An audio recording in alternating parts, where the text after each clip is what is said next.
origin of social media has been fueled by the human impulse to communicate and establish personal connections. According to Merriam-Webster, social media can be defined as forms of electronic communication such as websites for networking and microblogging, in which users can create online communities to share information, ideas, personal messages, and other content. The objective of social media is to establish and nurture personal connections on a wide scale. But how did all of this begin?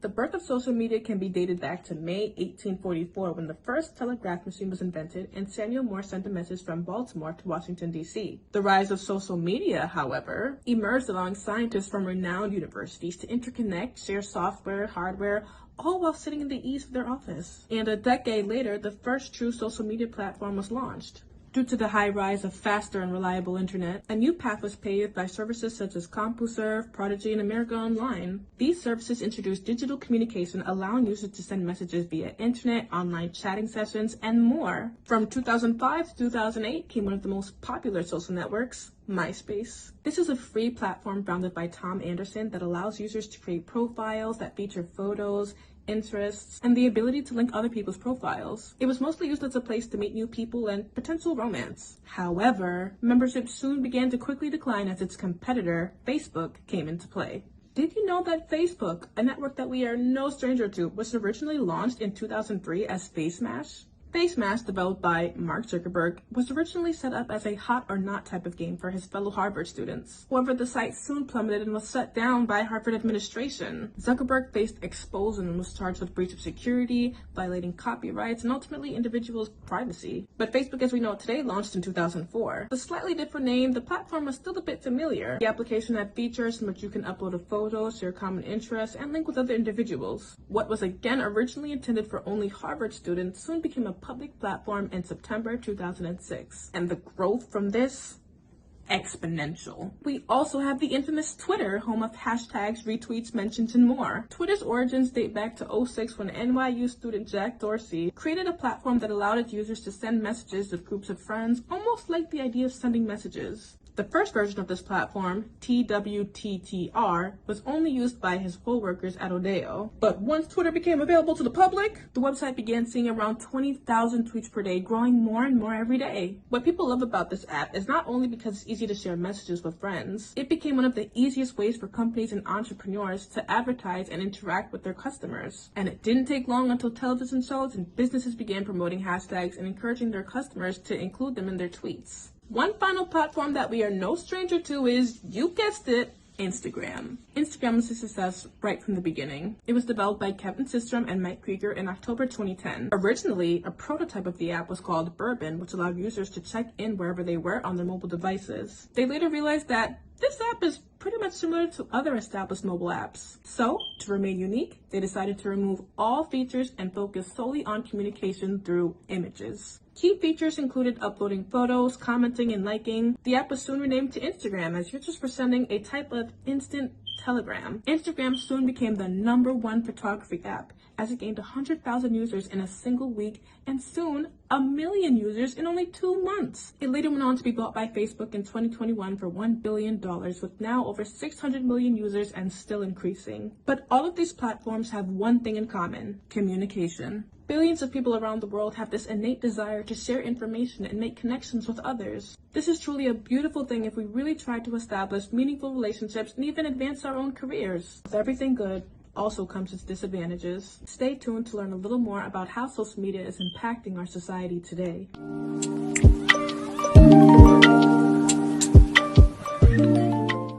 Hi, Christ Bless. It's your little big sis Sai, back with another video. And in our social media series, I will be talking about time consumption. So we know our foremother Tabitha, for example, was well known for her good works. And as a YDOS, if you want to keep up with those good works, we want to limit our time consumption on social media. So if you struggle with being on social media apps often and you actually want to improve your time management, keep watching. This video is for you. Here are some common ways that social media distracts us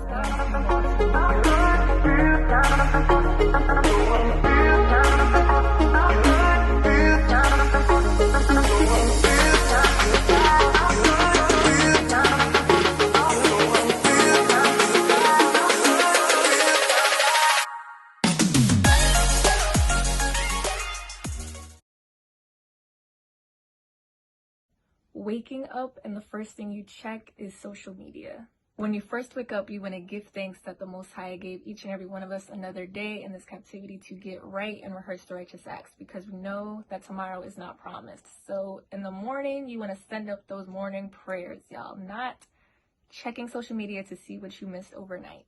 Next up, you're starting and stopping tasks to check social media, and next thing you know, time flies by and 3 hours have gone and you have not gotten much done. You find it harder to complete tasks efficiently, or even struggle to check things and complete them off your to-do list because you are either replying to people all day, posting, trying to keep up with what other people are doing in their lives, etc. Another distraction is if you are following the wrong crowd on social media. You want to be mindful of who you follow and who you talk to on these platforms, because that can just be a further distraction to you. Fourth common way is having a double life on social media. It kind of ties in with the third common way, but if you find yourself having an account where you're posting all this truth content, and then you make the time to create a separate account just to post yourself in immodest clothing, or you eating unlawful foods, or just breaking the laws in general, that kind of ties in with you following the wrong crowd. So you have to examine the matter and ask yourself, like, why am I even doing this? Do you have faith? Do you have fear of the Most High? It goes into a different video. We're just going to keep moving on. The fifth common way is losing sleep because you are on social media, y'all. If you know you have to wake up early, say you have class or work, whatever you got to do at like 8 a.m., you need to wake up at like 6:37, and you're still on social media at like 1, 2 a.m., that's kind of an issue. Are your priorities straight?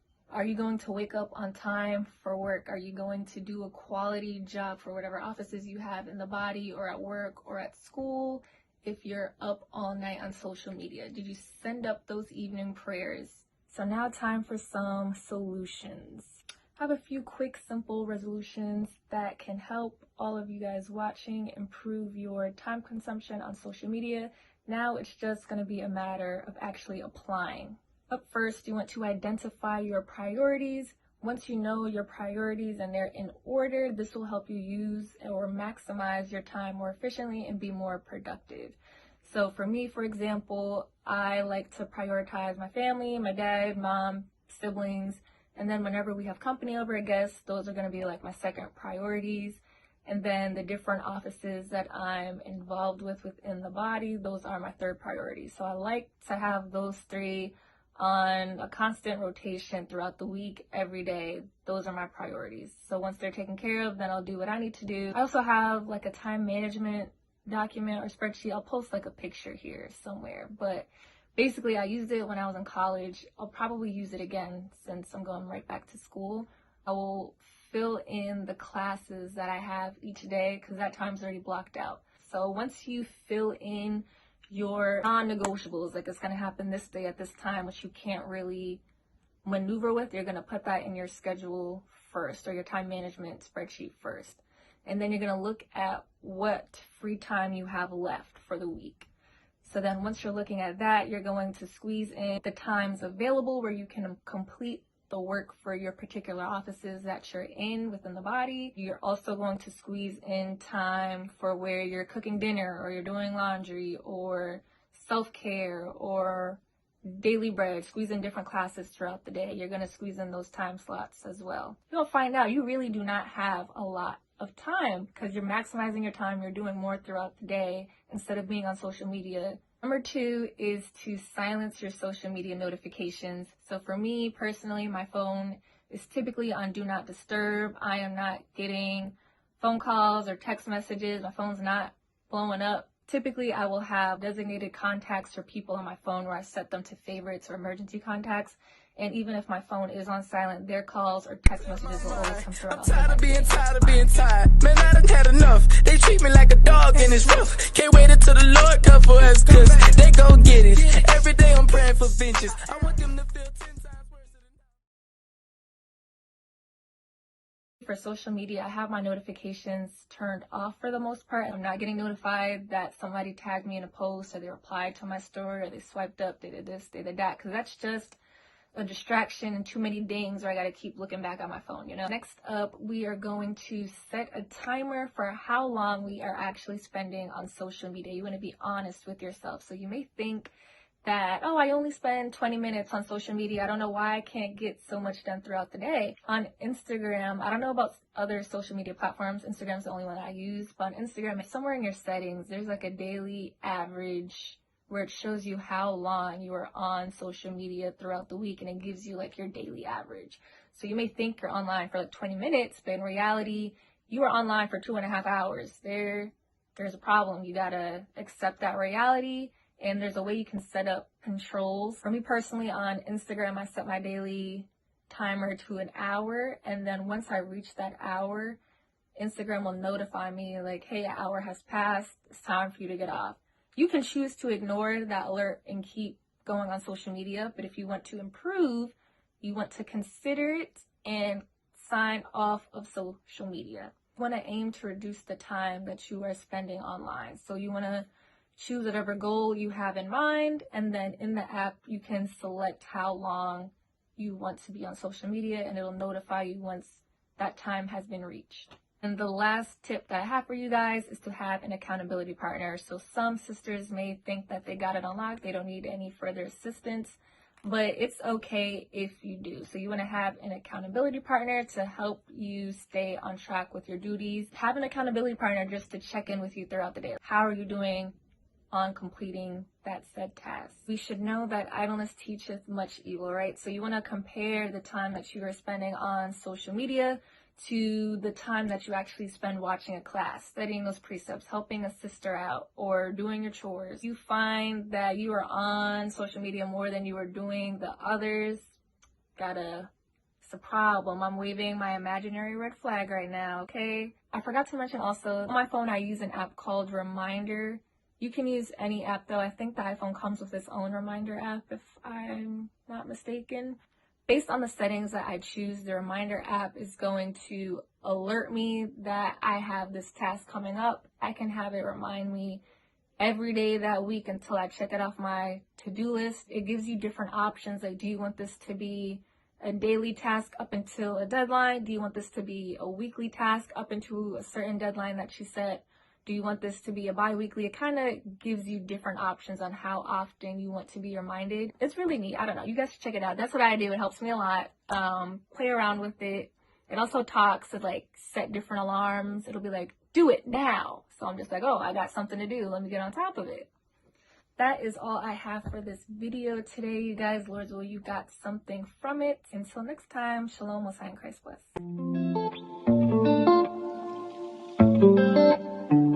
Shalom, sisters. Most High in Christ bless. My name is Sister Jael, and today we're going to be talking about emotional damage. Emotional damage. First, I wanted to talk about this quote that I came across. I have two to share, but the first one reads as follows.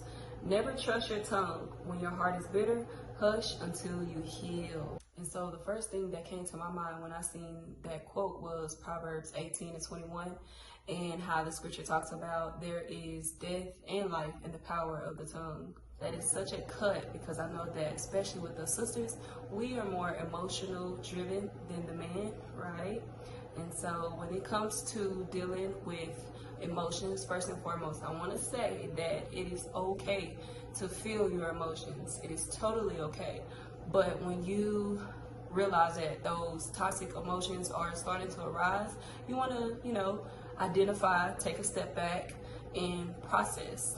So whatever that process looks like for you, if it's writing, if it's maybe singing, if it's just simply casting your cares into the Most High, finding comfort in the scriptures, make sure you do that, right? And so that you don't become someone else's problem. You want to deal with those toxic emotions right then and there.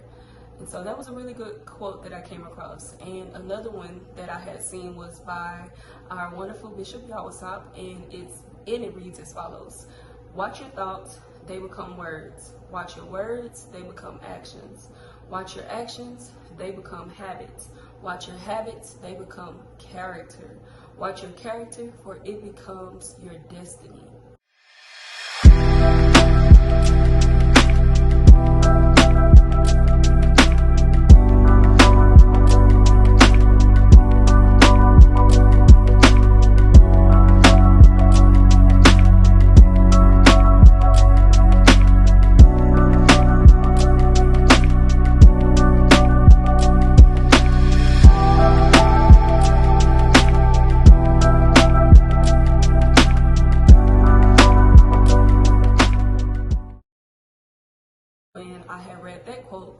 first thing that had came to my mind, you don't want to make permanent decisions off of temporary emotions. I was doing a little research, and to my surprise, I had came across a study showing that how toxic emotions can have a negative effect on the body.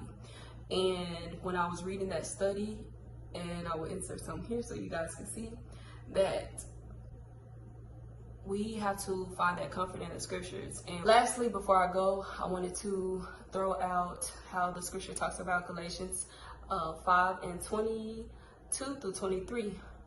Making sure that you are seeing yourself in scripture when it comes to fruits of the spirit. We want to be able to identify those toxic emotions, see where we're at on that con of the list, and look at the pro of the list, being the fruits of the spirit, and replace it with that.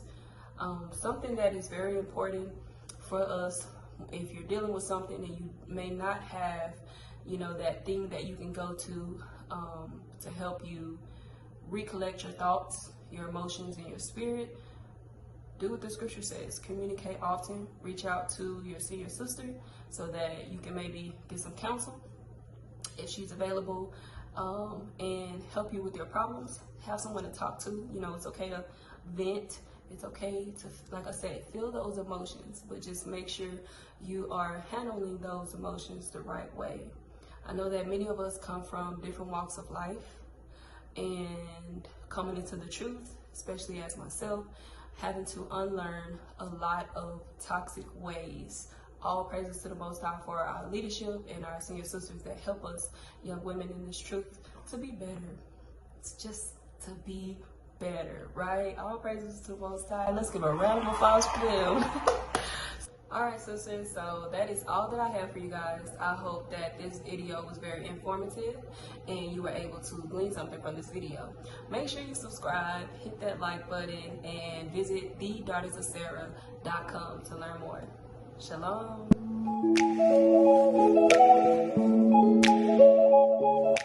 Shalom, Most High and Christ blessed. My name is Layla, and today we'll be going over social media covetousness. So I want to start off with two quotes. The first one being, social media is a constant reminder that no matter how much you have, there will always be someone with more. I feel like what you should take from this quote is to just simply be content with what you have, because if you're not, then you'll never have enough. The second quote is, friendly reminder that social media is a highlights reel. Just because you don't see the struggle doesn't mean there isn't one. So people typically usually only show them at their happiest, them at their best moments. And you don't really see a lot of people showing the true struggle, what they truly went through. So you can't really compare your life to someone else's when you haven't even seen the full picture. First and foremost, if you are envious of someone who seems to have it all on social media, you are breaking the 10th commandment, Exodus 20:17. Thou shalt not covet. Next, your covetousness might derive from failure or feeling like you haven't really done enough. And instead of being envious of someone in their success, you should learn from them. Think about the hard work that they've put in and the struggle they went through. And if your goals line up to what they have accomplished, follow that path. Also, what can lead to covetousness on social media is comparing yourselves. And 2 Corinthians 10:12 tells us that we're not wise if we compare ourselves to others. A solution for that can just be to get off of social media. Limit your time on there. Maybe even delete the app if you really have to go that far. Like, I know for me, I limited my time on Instagram to only an hour a day, which causes me to only get on there for a couple of minutes, maybe every couple hours or so. So I don't waste so much time being idle on there.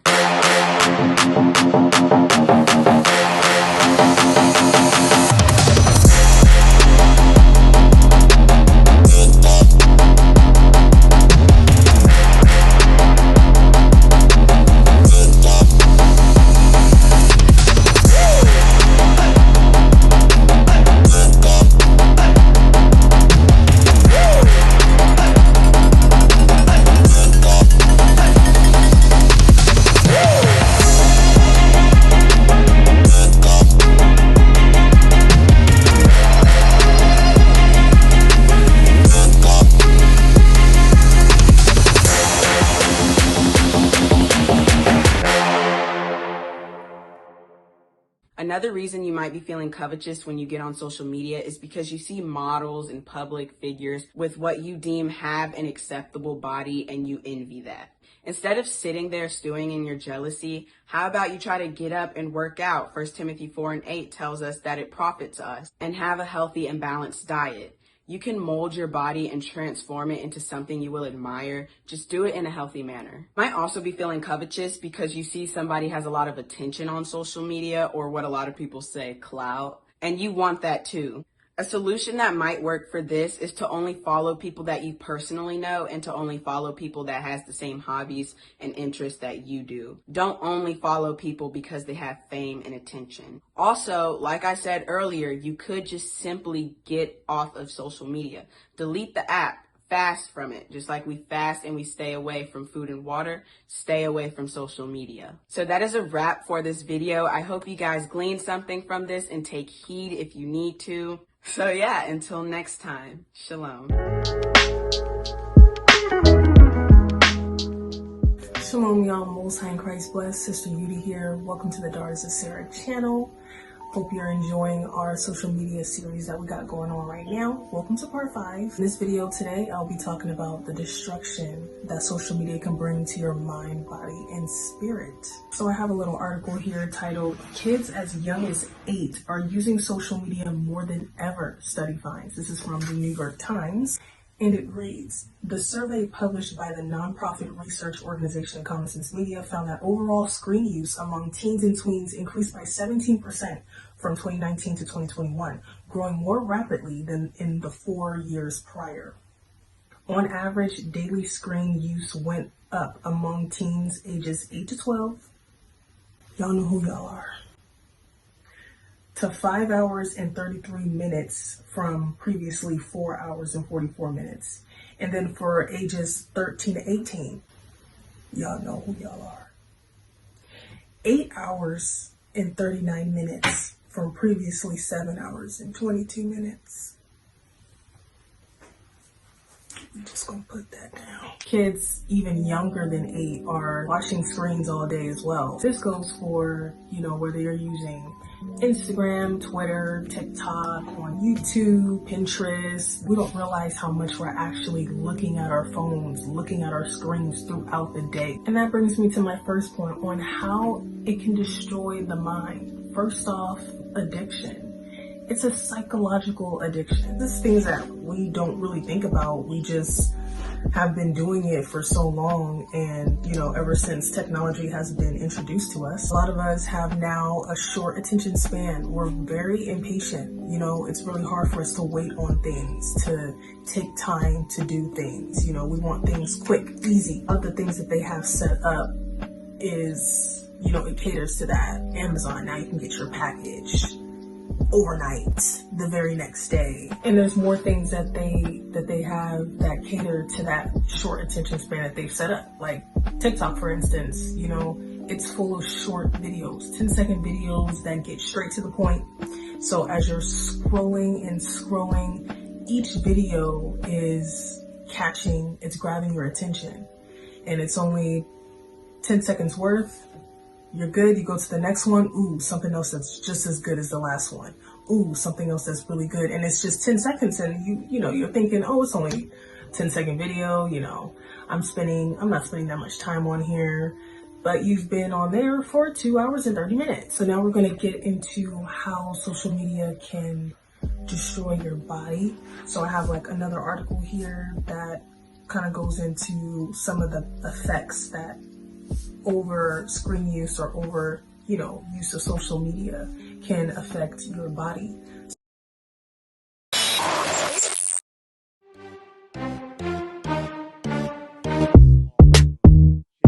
Share talents, and that's what it's about. We come together, we learn the things. The Bible says, constantly in war. The truth is a war, brothers and sisters, okay? Shout out to the issue. Before I read your letters,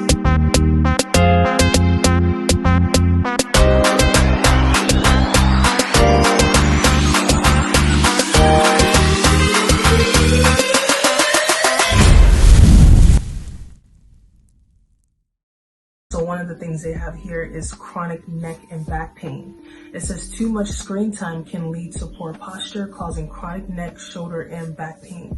Instead, take breaks from sitting to walk around, stand, stretch, make sure your chair provides ample back support, and try to keep the device at eye level. We don't realize how our posture is changing as we're looking at our video. We're so into that video or picture, our head is down. When we're walking, our head is down, our neck is down, you know, and it's just over time. And then with just the time that we're on social media, it's really, really, really, really bad on the posture. Another one is sleep problems. This is a really big one because there's a lot of complaints of being tired, but can social media be the cause? So it says here, the light emitted from electronic devices interferes with the brain's sleep cycle and can prevent getting a good night's sleep. So it says to sleep more soundly, keep screens out of the bedroom, avoid them for at least an hour before you climb into bed.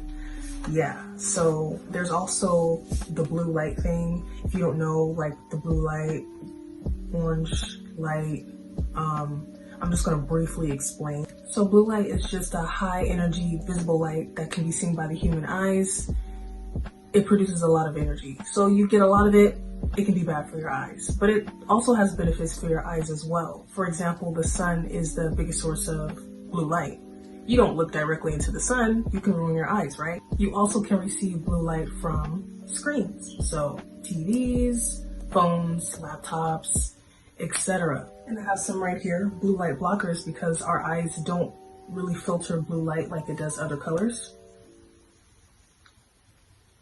And it just really makes everything look orange or yellow. So I usually wear these when I know I'm going to be looking at the screen for a long time, like when I'm doing homework or watching videos and stuff like that. I try to remember to put them on and take them with me, you know, just to kind of help balance everything out. Now we're going to move into the last part, which is how social media can and will destroy your spirit. Wrong use and overuse of social media can produce the works of the flesh. Now the works of the flesh are manifest, which are these: adultery, fornication, uncleanness, lasciviousness. I'm sorry, I don't say that word right. Idolatry, witchcraft, hatred, variance, emulations, wrath, strife, seditions, heresies, envyings, murderers, drunkenness, revelings, and such like. So all of these things can stem from social media, can be accessed, can be done through social media. You no longer have to go out into the world. The world has come to you. This is a case, but because I'm recording on my phone. Yeah. The world has come to you. It's on your phone.